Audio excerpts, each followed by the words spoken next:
नमस्कार मित्रांनो. तर डेटाबेस ज्यावेळेला आपण क्रिएट करतो तर डेटाबेस क्रिएट करताना सगळ्यात महत्त्व असतं ते टेबलला. तर आजच्या व्हिडिओमध्ये आपण बघणार आहोत MySQL डेटाबेसमध्ये डेटाबेस मॅनेजमेंट सिस्टीममध्ये एखादं टेबल कसं क्रिएट करायचं किंवा त्या टेबलसाठी लागणारे जे जे काही क्रायटेरियाज आहेत ते क्रायटेरियाज आपण आजच्या या व्हिडिओमध्ये समजून घेण्याचा आपण प्रयत्न करणार आहोत. तर चला, मी आहे केतन. केजेस एज्युटेकमध्ये मी तुमचं स्वागत करतो. जर तुम्ही या चॅनलला पहिल्यांदा व्हिजिट करत असाल तर चॅनलला सबस्क्राईब जरूर करा आणि त्या बाजूला असलेल्या बेल आयकॉनला देखील हिट करा, जेणेकरून फ्युचरमध्ये जे काही नवीन एज्युकेशन व्हिडिओज येतील त्याची नोटिफिकेशन ही तुम्हाला सर्वात आधी मिळेल. तर चला, डायरेक्टली आपण कन्सेप्टला सुरुवात करूयात. जर का ह्याच्या कंटिन्युएशनमधला जर मागचा व्हिडिओ तुम्ही जर बघितला नसेल की ज्याच्यामध्ये आपण MySQLचं इन्स्टॉलेशन कसं करायचं हे बघितलं होतं, तर तो इन्स्टॉलेशनचा व्हिडिओ आधी बघा आणि त्याच्या कंटिन्युएशनमध्ये आपण डेटाबेस क्रिएशन प्लस आजचं एक टेबल क्रिएशन आहे त्याचा एक व्हिडिओ आपण आज बघूयात. तर थोडंसं टेबल म्हणजे काय आपण समजून घेण्याचा प्रयत्न करूया. तर टेबल इन डेटाबेस काय असतं? तर टेबल हे असं एक कलेक्शन आहे रो आणि कॉलम्सचं की ज्याच्यामध्ये एक रिलेशनल डेटा आपण स्टोअर करतो. आता रिलेशनल डेटा म्हणजेच काय? तर तुमच्यासमोर एक टेबल दिसतंय बघा की ज्याच्यामध्ये 4 कॉलम आहेत. पहिल्या कॉलममध्ये ID आहे, ज्याच्यामध्ये नंबर्स आहेत. त्यानंतर काही जणांची नावं लिहिलेली आहेत, लाईक सचिन असेल, राजेश असेल, रमेश असेल. त्यानंतर त्यांचा ईमेल ID दिलेले आहेत प्रत्येकाचे अनुक्रमे. त्यानंतर त्यांची डेट ऑफ बर्थ दिलेली आहे. ह्याच्याच प्रकारे वेगवेगळ्या प्रकारचा डेटा आपण ह्या पर्टिक्युलर टेबलमधनं सेव्ह करू शकतो की जो डेटाबेसमध्ये सेव्ह होतो ज्यावेळेला आपण एखाद्या ॲप्लिकेशनला व्हिजिट करतो. फॉर एक्झाम्पल, तुम्ही जर का एखाद्या मॉलला व्हिजिट केला असाल तर मॉलला व्हिजिट केल्यानंतर तुम्ही जे काही परचेस करता त्याची जी काही डिटेल्स असतात ते डिटेल्स ऑटोमॅटिकली त्या बारकोडने त्या पर्टिक्युलर सिस्टीममध्ये येतात आणि सिस्टीममध्ये आल्यानंतर ऑटोमॅटिकली रो आणि कॉलम स्ट्रक्चरमध्ये ते तुम्हाला डिस्प्ले झालेले दिसतात. तर ह्या वेने तो पर्टिक्युलर जो कन्सेप्ट आहे तो त्या टेबल फॉर्मॅटमध्ये तो जातो आणि तो एक बॅकएंडला डेटाबेसमध्ये जात असतो. त्यामुळे जे काही टेबल आत्ता तुमच्या समोर दिसतंय हे सगळ्यात खूप इम्पॉर्टंट कन्सेप्ट आहे की कसं असतं ज्यावेळेला आता तुम्ही सचिन हे जर नाव बघितलं तर सचिन नावासंदर्भात त्याचा ID काय आहे, त्याचा ईमेल ID काय आहे किंवा त्याचा कॉन्टॅक्ट इन्फॉर्मेशन असेल, मे बी त्याची डेट ऑफ बर्थ काय आहे, त्याचा एज काय आहे, म्हणजे थोडक्यात त्या पर्टिक्युलर पर्सनची डिटेल इन्फॉर्मेशन या पर्टिक्युलर टेबलच्या माध्यमातून आपण डेटाबेसमध्ये सेव्ह करू शकतो. थोडंसं आपण पुढे जाऊयात. आता हे जे काही कन्सेप्ट आपण बघितला की टेबल ह्या फॉर्मॅटमध्ये सेव्ह होतं, परंतु ह्या फॉर्मॅट मध्ये जरी सेव्ह होत असलं तरी तो जो काही फॉर्मॅट आहे, फॉर एक्झाम्पल ID असेल तर IDला फक्त नंबर्सच मी इथे दिलेले आहेत. त्यानंतर नेमला असेल तर तिथे अल्फाबेट्स आहेत. तर त्याच्यासाठी ज्यावेळेला आपण प्रोग्रामिंग शिकतो तर त्या प्रोग्रामिंगमध्ये एक बॅकएंडला कन्सेप्ट असतो आणि तो कन्सेप्ट आहे डेटा टाईप्स. तर MySQLमध्ये 3 टाईपचे बेसिकली डेटा टाईप्स येतात. पहिला येतो स्ट्रिंग डेटा टाईप असतो, त्यानंतर न्यूमरिक डेटा टाईप येतो आणि तिसरा येतो तो डेट आणि टाईम डेटा टाईप. त्यानंतर आपण हे जे काही 3 डेटा टाईप्स आहेत ते थोडेसे डिटेलमध्ये समजून घेण्याचा प्रयत्न करूयात. पण तत्पूर्वी आपण ज्यावेळेला डेटाबेसमध्ये आपण MySQLमध्ये ज्यावेळेला टेबल क्रिएट करतो त्यावेळेला त्याचा एक सिंटॅक्स आपल्यासाठी खूप इम्पॉर्टंट आहे आणि तो सिंटॅक्स असा आहे की तुमच्या समोर दिसतोय बघा, क्रिएट टेबल, त्यानंतर टेबल नेम असेल, म्हणजे जे आपल्याला वाटतंय ते टेबल नेम इथे द्यायचं आहे. त्यानंतर ओपन कर्ली ब्रॅकेट करायचं आहे. त्यानंतर n नंबर ऑफ कॉलम्स जे तुम्हाला डिफाईन करायचे आहेत की जे आपण पहिल्या एक्झाम्पलमध्ये बघितलं की इथे जे काही ID नेम ईमेल कॉलम आहेत ते कॉलम आपल्याला डिफाईन करायचे आहेत. तर ते कॉलम डिफाईन करण्यासाठी त्या कॉलम 1 म्हणजेच कॉलमचं नेम तिथे तुम्ही डिफाईन करा. त्यानंतर त्याचा स्पेसिफिक डेटा टाईप म्हणजे जसं की ID आहे तर त्याला न्यूमरिक डेटा टाईप द्यायचा आहे. आपण आत्ताच बघितलं की 3 टाईपचे डेटा त्याच्यामध्ये न्यूमरिक डेटा टाईप असतो. त्यानंतर कॉलम 2 आहे, फॉर एक्झाम्पल नेम असेल तर तिथे फक्त अल्फाबेटिकली द्यायचे तर तो स्ट्रिंग डेटा टाईपमध्ये येतो. त्यानंतर column 3 for example date of birth असेल तर तो डेटा अँड टाईममध्ये आपल्याला कन्वर्ट करता येतो.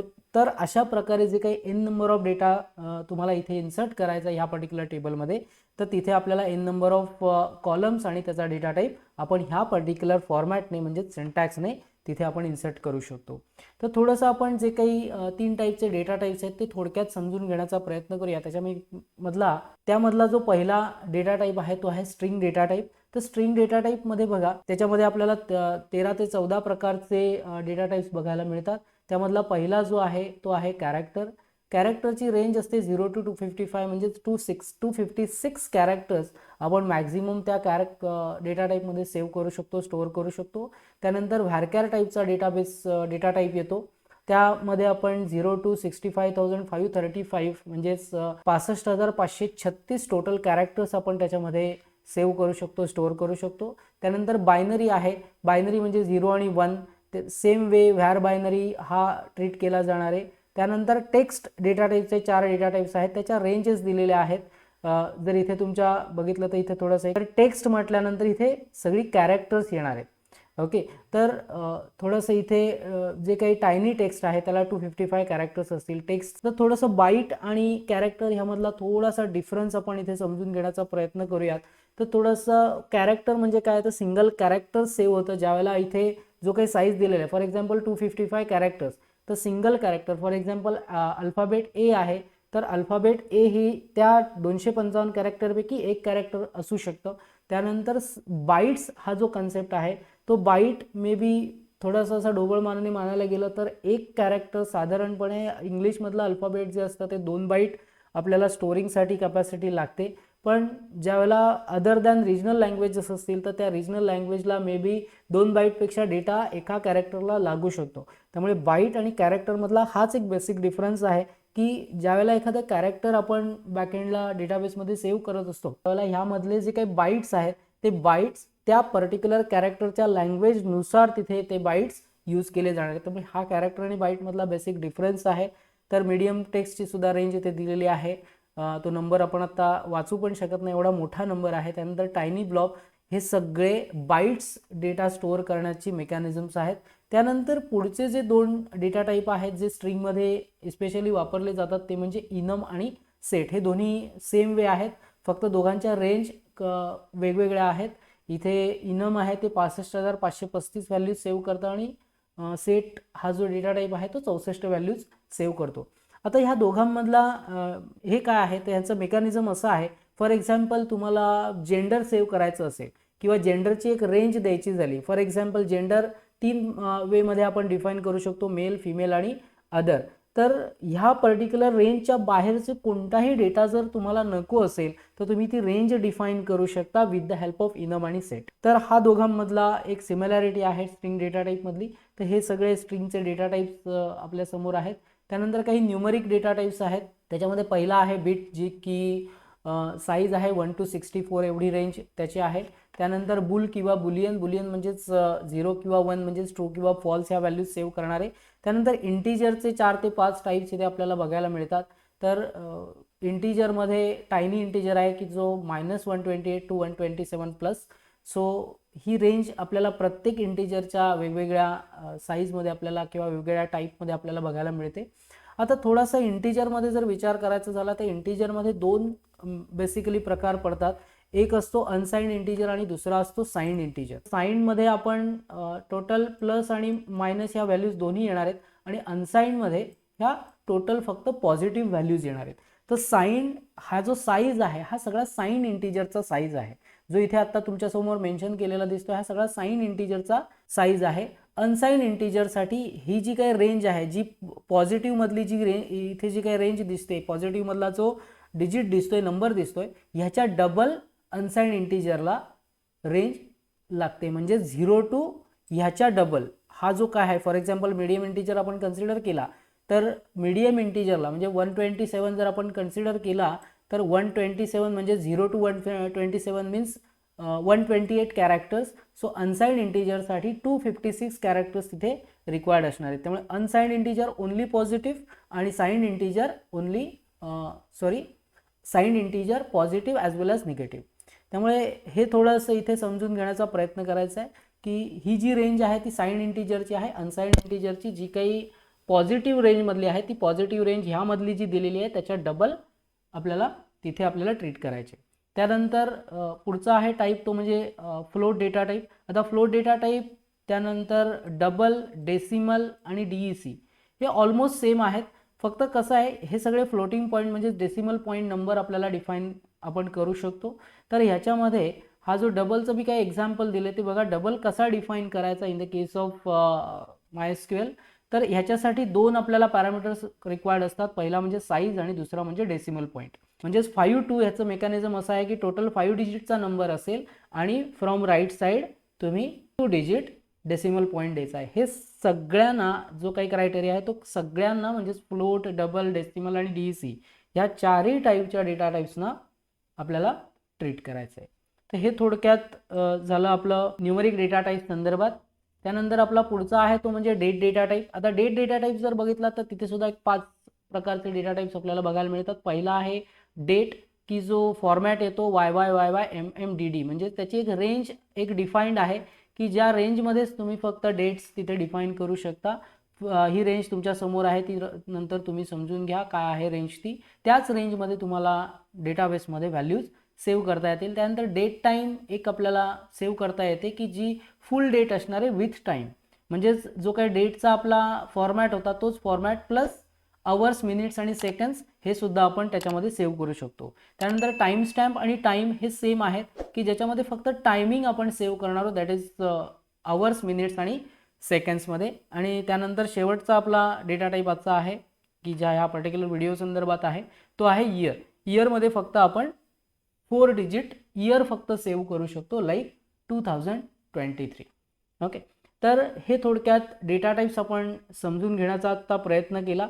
डेटा टाईप्स तुम्हाला समजलेले असतील, जर समजले नसतील तर परत एकदा जो काही पाठचा भाग आहे तो कंटिन्यू करा किंवा रिकॅप घ्या त्याचा आणि समजून घेण्याचा प्रयत्न करा. जर समजलं नाही तर मला कमेंट बॉक्समध्ये निश्चितपणे पाठवा की तुम्हाला कोणता कन्सेप्ट कळला नाही, तो मी समजून सांगण्याचा निश्चितपणे प्रयत्न करेन. तर आपण डिरेक्टली आता एक टेबल क्रिएशनच्या मागे लागूयात.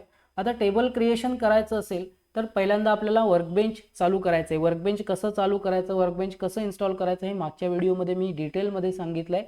तुम्ही तो वर्कबेंचचा व्हिडिओ जो आहे लास्ट व्हिडिओ तो पूर्णपणे बघा, जेणेकरून तुम्हाला समजून जाईल की वर्कबेंच कसं इन्स्टॉल करायचं आणि कसं चालू करायचं आहे. तर आता आपल्याला काही डेटा आपल्याला क्रिएट करायचा आहे की जो ॲज अ टेबल म्हणून क्रिएट करायचा आहे. ज्यावेळेला तुम्ही फर्स्ट टाईम वर्कबेंच चालू करता त्यावेळेला तुम्ही ॲडमिनिस्ट्रेशनमध्ये येता. इथे जर तुम्ही बघितलं तर लेफ्ट साईडला इथे ॲडमिनिस्ट्रेशन असा एक टॅब दिसेल, त्याच्या बाजूला स्कीमाज असतो एक टॅब, त्या स्कीमाज टॅबवरती आपण जायचं आहे. आता आपण लास्ट टाईम एक केजेस एज्युटेक नावाचा एक डेटाबेस आपण क्रिएट केला होता. तर त्या डेटाबेसमध्ये आपल्याला एंटर करायचं आहे, कारण त्या डेटाबेसमध्येच आपल्याला जी काही टेबल्स आपल्याला क्रिएट करायची ती त्या डेटाबेसमध्ये आपल्याला टेबल्स क्रिएट करायचे. तर तो डेटाबेस यूज करण्यासाठीच म्हणजे त्या डेटाबेसमध्ये जाण्यासाठी आपल्याला एक क्वेरी लागते आणि ती क्वेरी आहे यूज केजेस एज्युटेक. ओके, हे केल्यानंतर काय करायचं आहे, ही क्वेरी तुमची जर का एरर येत असेल तर इथे तुम्हाला तो दाखवेल. समजा केजेस एज्युटेक इथे काय तुम्हाला एरर्स असतील, फॉर एक्झाम्पल मी इथे एखादा पार्ट मिस केला तर इथे तुम्हाला तो सांगेल की इथे काहीतरी एरर आहे, तुमची क्वेरी मे बी चुकीची झाली. तर इथे क्वेरी करेक्ट आहे ह्याचं मेकॅनिझम आता इथे तुम्हाला दिसलं. त्यानंतर इथे बघा, थोडंसं मी झूम करून दाखवतो. इथे जर बघितलं तर तुमच्या लक्षात येईल बघा यूज केजेस एज्युटेक. त्यानंतर इथे एक बघा एक विजेसारखा सिम्बॉल आहे, तो विजेसारखा जो सिम्बॉल आहे तो सिम्बॉल थोडासा इथे प्रेस करायचा. तो म्हणजेच काय, तर जी काही क्वेरी तुम्ही आता टाईप केली ती आपल्याला एक्झिक्यूट करायची. तर एक्झिक्यूट करण्यासाठी मी त्या पर्टिक्युलर बटनवरती क्लिक करतो. क्लिक केल्यानंतर थोडंसं आपण की इथे तुमची ती क्वेरी एक्झिक्यूट झालेली आहे. ओके, तर इथे बघा ज्यावेळेला इथे ही ग्रीन टिक दिसते त्यावेळेला समजून जायचं की तुमचं जे काही आउटपुट आहे ते करेक्ट आहे, म्हणजेच तुमची जी काही क्वेरी आहे ती एक्झिक्यूट झालेली आहे. त्यामुळे आता तुमचा जो काही केजेस एज्युटेक हा डेटाबेस आहे तो डेटाबेस इथे यूजमध्ये आलेला आहे. आता टेबल्समध्ये जर बघायला गेलं तर टेबल्समध्ये आता कोणतंही टेबल तुम्हाला दिसणार नाही. Table, view, store, procedure, functions याच्यामध्ये काही डेटा तुम्हाला दिसणार नाही. तर आपण काय करायचं आहे, आता एक टेबल क्रिएट करायचं आहे. त्यासाठी काय काय डेटा मी टाकतोय तो डेटा तुम्ही थोडासा समजून घेण्याचा प्रयत्न करा. मगाशी आपण एक सिम्बॉल सिंटॅक्स बघितला होता की जो टेबल क्रिएशनसाठी होता. Create table for example users, त्यानंतर ओपन पॅरेंथेसिस, त्यानंतर पहिला आपण कॉलम घेणार आहोत ID. थोडंसं आपण इथे बघूया की अनसाइन्ड इंटिजर्स आपण घ्यायचे आहेत, जेणेकरून काय होईल की जे काही ID आपण डिफाईन करणार आहोत ह्या पर्टिक्युलर टेबलमध्ये तो पॉझिटिव्ह फक्त व्हॅल्यूज असतील, तर तो आपण घ्यायचा आहे अनसाइन्ड. त्यानंतर दुसरा कॉलम आहे तो आहे नेम. फॉर एक्झाम्पल 100 व्हॅल्यूज आपण देऊया. 100पेक्षा कोणाचंही नाव जास्ती 100 कॅरेक्टरपेक्षा जास्ती नाव असू शकत नाही मोठं. त्यानंतर आपण ईमेल घेऊया. Email again varchar. असं आपण कन्सिडर करूया की 150 कॅरेक्टर्सपेक्षा एखाद्याचा ईमेल ID लॉंग असू शकत नाही. सेम वे पासवर्ड व्हारकॅर पासवर्डसुद्धा आपण असं कन्सिडर करूया की 100पेक्षा जास्ती लेंथ असू शकत नाही. त्यानंतर कॉन्टॅक्ट अगेन व्हारकॅर. आता इथे तुमचं थोडंसं कन्फ्युजन असेल की कॉन्टॅक्टसाठी मी व्हारकॅर का घेतलं. तर त्याच्यामागे एक रिझन आहे की कॉन्टॅक्ट ज्यावेळेला आपण डिफाईन करतो किंवा कॉन्टॅक्टच्या व्हॅल्यूज ज्यावेळेला आपण डेटाबेसला सेव्ह करत असतो त्यावेळेला तिथे आपल्याला प्लस कंट्री कोड्स असतात. तर कंट्री कोडला मागे +91 किंवा असं जे काय असतं प्लस साईन, तर ते प्लस साईन सेव्ह करण्यासाठी आपल्याला कॅरेक्टर्सची रिक्वायरमेंट असणार आहे. सो त्या रिझनने आपण इथे व्हारकॅर घेतोय. त्यानंतर ॲड्रेससाठी आपण टेक्स्ट डेटा टाईप घेतोय. आता टेक्स्ट डेटा टाईप का घेतला तर त्याच्यासाठी साईज आहे तो आपल्याला कॅरेक्टर डिफाईन आपल्याला करावी लागत नाही, त्यामुळे आपण तिथे तसं घेतोय. कारण n नंबर ऑफ कॅरेक्टर्स येऊ शकतात, त्यामुळे तिथे तो साईज आपण डिफाईन करायचा आहे. जो काही असेल तो बॅकएंडला ऑटोमॅटिकली तो घेणार आहे. त्यानंतर डेट ऑफ बर्थ, त्याचा मी टाईप घेतला आहे डेट. त्यानंतर जेंडर. आता जेंडरसाठी मी एक इनम डिफाईन करतो की ज्याच्यामध्ये काय असणार आहे तर व्हॅल्यूज येणार आहेत मेल, देन फिमेल आणि अदर. आणि एक स्टेटस घेणार आहोत की जो आपल्याला बुलियन व्हॅल्यूज डिफाईन करून देईल. So that's it. Parenthesis complete करूया. आता इथे जर बघितलं तर इथे कुठेतरी एक एरर येतोय. आपण रन करून बघूयात काय एरर आहे. पासवर्ड 1 इथे थोडंसं इथे बघितलं तर लक्षात येईल की तुमच्या पॅरेंथेसिस नाही येतं, सिम्पल ब्रॅकेट आहे. नेम 1 घेऊया. थोडेसे इथे चेंजेस केलेत मी काही की टेबल ज्यावेळेला आपण क्रिएट करणार आहोत तो ओपन राऊंड ब्रॅकेट आणि क्लोजिंग राऊंड ब्रॅकेट असणार आहे. त्यानंतर आपण एक्झिक्युशन करायचं आहे. आता इथे बघितलं तर तुमच्या लक्षात येईल की इथे टेबल आपलं क्रिएट झालेलं दिसेल. जर का लास्ट याला जर बघितलात तर तुम्हाला इथे 0 रो अफेक्टेड म्हणून इथे दिसेल. आता ह्याच्यामध्ये तुम्हाला एक गोष्ट लक्षात आली असेल की लास्ट टाईम आपण जो पहिला व्हिडिओ बघितला त्याच्यामध्ये शेवटी आपण सेमीकोलन देत होतो. तर तो फक्त रूल हा तुमचा त्या शेलसाठी म्हणजेच कमांड प्रॉम्प्टवरती आहे. ॲक्च्युली सिंटॅक्समध्ये जर बघितलं तर सेमीकोलन येतो. आता इथे ज्यावेळेला आपण वर्कबेंचमध्ये काम करतो तिथे आपल्याला तो सेमीकोलन देण्याची गरज भासत नाही. तो डिरेक्टली बॅकएंडला तो घेणार आहे आणि हा डेटा आपल्याला इथे इन्सर्ट करून दाखवणार. इथे जर मी रिफ्रेश केलं तर ऑटोमॅटिकली बघा इथे तुम्हाला तो युजर्स टेबल जे आहे ते युजर्स टेबल इथे क्रिएट झालेलं आपल्याला दिसेल. टेबल व्ह्यू जर आपण बघितला आहे तर टेबल व्ह्यू आता कोणत्याही त्याच्या व्हॅल्यूज तुम्हाला इथे दिसणार नाही आहेत कोणत्याही प्रकारे, पण त्याचं एक स्ट्रक्चर आहे ते स्ट्रक्चर आपल्याला इथे डिफाईन झालेलं दिसतंय. त्यामुळे आता कोणत्याही प्रकारे आपण डेटा त्याच्यामध्ये इन्सर्ट केलेला नाही. डेटा पुढच्या व्हिडिओमध्ये बघणार आहोत की त्या पर्टिक्युलर टेबलमध्ये डेटा इन्सर्ट कसा करायचा आहे. आय थिंक तुम्हाला आयडिया क्लिअर झाली असेल की डेटाबेसमध्ये MySQL डेटाबेसमध्ये डेटा इन्सर्ट करण्यासाठी त्याला आपल्याला टेबल कसं क्रिएट करायचं आणि ते टेबल कसं मेंटेन करायचं with the help of data types. तर आजच्या या व्हिडिओमध्ये एवढंच. भेटूयात पुढील एका लर्निंग व्हिडिओमध्ये. तोपर्यंत थँक्यू.